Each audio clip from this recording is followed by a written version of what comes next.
Last time we read in chapter 9, Brian was able to get a fire going. So now here in chapter 10, we're going to learn more.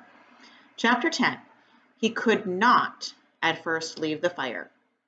It was so precious to him, so close and sweet a thing, the yellow and red flames brightening the dark interior of the shelter, the happy crackle of the dry wood as it burned, that he could not leave it. He went to the trees and brought in as many dead limbs as he could chop off and carry, and when he had a large pile of them, he sat near the fire. Though it was getting into the warm middle part of the day, and he was hot, and broke them in small pieces and fed the fire. I will not let you go out, he said to himself, to the flames, not ever. And so he sat through a long part of the day, keeping the flames even, eating from his stock of raspberries, leaving to drink from the lake when he was thirsty. In the afternoon, toward evening, when his face smoke-smeared and his skin red from the heat, he finally began to think ahead to what he needed to do. He would need a large woodpile to get through the night. It would be almost impossible to find wood in the dark, so he had to have it all in and cut and stacked before the sun went down. Brian made certain the fire was banked with new wood, then went out of the shelter and searched for a good fuel supply. Up the hill from the campsite, the same windstorm that left him a place to land the plane, had that only been 3-4 days ago, had dropped 3 large white pines across each other.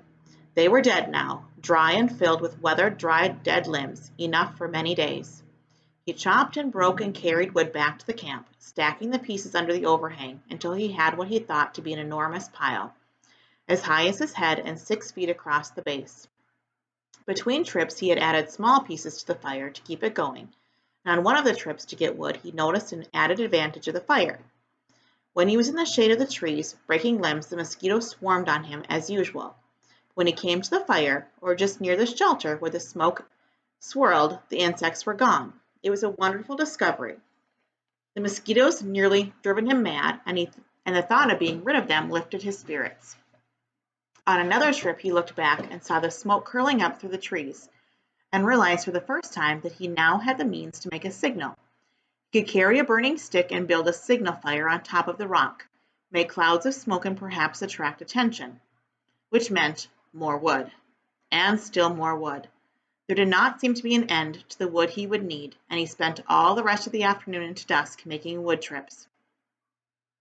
At dark he settled in again for the night, next to the fire with a stack of short pieces ready to put on, and he ate the rest of the raspberries. During all the work of the day his leg had loosened, but it still ached a bit, and he rubbed it, and watched the fire and thought for the first time since the crash that he might be getting a handle on things, might be starting to do something other than just sit.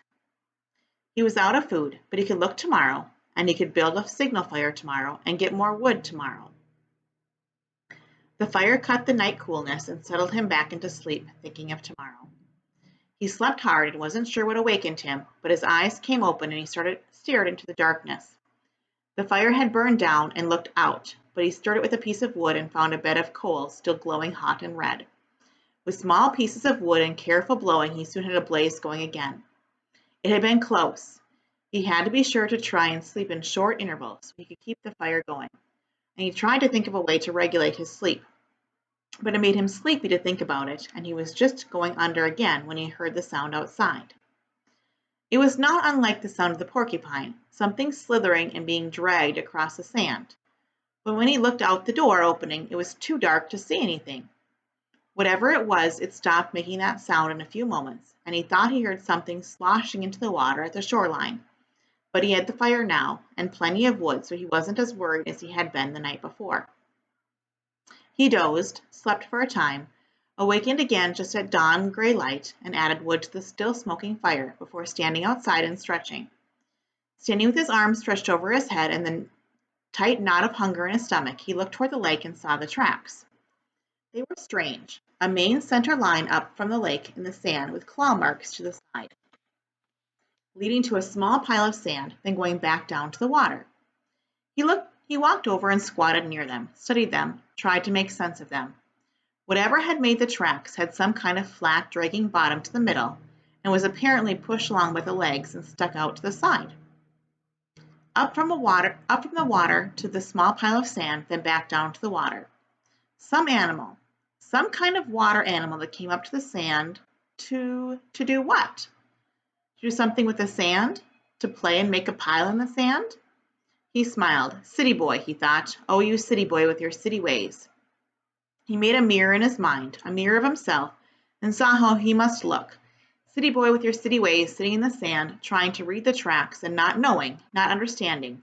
Why would anything wild come up from the water to play in the sand? Not that way. Animals weren't that way. They didn't waste time that way. It had come up from the water for a good reason, and he must try to understand the reason. He must change to fully understand the reason himself, or he would not make it. It had come up from the water for a reason, and the reason, he thought, squatting, the reason had to do with the pile of sand.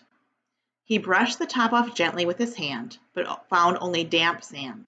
Still, there must be a reason, and he carefully kept scraping and digging until about 4 inches down, he suddenly came into a small chamber in the cool, damp sand, and there lay eggs. Many eggs, almost perfectly round eggs, the size of table tennis balls, and he laughed then because he knew. It had been a turtle. It had been a show. He had seen a show on television about sea turtles that came up onto the beaches and laid their eggs in the sand. There must be freshwater lake turtles that did the same, maybe snapping turtles. He had heard of snapping turtles. They became fairly large, he thought. It must have been a snapper that came up in the night when he heard the noise that awakened him. She must have come then and laid the eggs. Food. More than eggs, more than knowledge, more than anything, this was food. His stomach tightened and rolled and made noise as he looked at the eggs, as if his stomach belonged to somebody else, or had seen the eggs with its own eyes and was demanding food. The hunger was always there, had been somewhat controlled and dormant when there was nothing to eat. But when the eggs came, the scream to eat, his whole body craved food with such an intensity that it quickened his breath. He reached into the nest and pulled the eggs out one at a time. There were 17 of them, each as round as a ball and white. They had leathery shells that gave instead of breaking when he squeezed them. When he had them heaped on the sand in a pyramid, he had never felt so rich somehow. He suddenly realized that he did not know how to eat them. He had a fire, but no way to cook them, no container, and he had never thought of eating a raw egg. He had an uncle named Carter, his father's brother, who always put an egg in a glass of milk and drank it in the mornings. Brian had watched him do it once, just once, and when the runny part of the white left the glass and went into his uncle's mouth and down the throat in a single gulp, Brian almost lost everything he had ever eaten. Still, he thought, still. As his stomach moved toward his backbone, he became less and less funny. Some natives in the world ate grasshoppers and ants, and if they could do that, he could eat a raw egg. He picked up one and tried to break the shell and found it surprisingly tough. Finally, using the hatchet, he sharpened a stick and poked a hole in the egg. He widened the hole with his finger and looked inside. Just an egg. It was a dark yellow yolk, and not so much white as he thought there would be. Just an egg. Food. Just an egg he had to eat. Raw. He looked out across the lake and brought the egg to his mouth and closed his eyes and sucked and squeezed the egg at the same time and swallowed as fast as he could. Yuck! It had a greasy, almost oily taste, but it was still an egg. His throat tried to throw it back up, but his whole body seemed to convulse with it, but his stomach took it, held it, and demanded more. The second egg was easier. By the third one, he had no trouble at all. It just slid down. He ate 6 of them, could have easily eaten all of them and not been full, but a part of him said to hold back, save the rest. He could not now believe the hunger. The eggs had awakened it fully, roaring so that it tore at him. After the 6th egg, he ripped the shell open and licked the inside clean. Then went back and ripped the other 5 open and licked them out as well, and wondered if he could eat the shells. There might be some food value in them. When he tried, they were too leathery to chew, and he couldn't get them down. He stood away from the eggs for a moment, literally stood and turned away so he could not see them. If he looked at them, he would have to eat more. He would store them in the shelter and eat only 1 a day. He fought the hunger down again, controlled it. He would take them now and store them and save them and eat 1 a day, and he realized, as he thought it, that he had forgotten that they might come, the searchers. Surely they would come before he could eat all the eggs at 1 a day. He had forgotten to think about them, and that wasn't good. He had to keep thinking of them because if he forgot about them and did not think of them, they might forget about him, and he had to keep hoping. He had to keep hoping.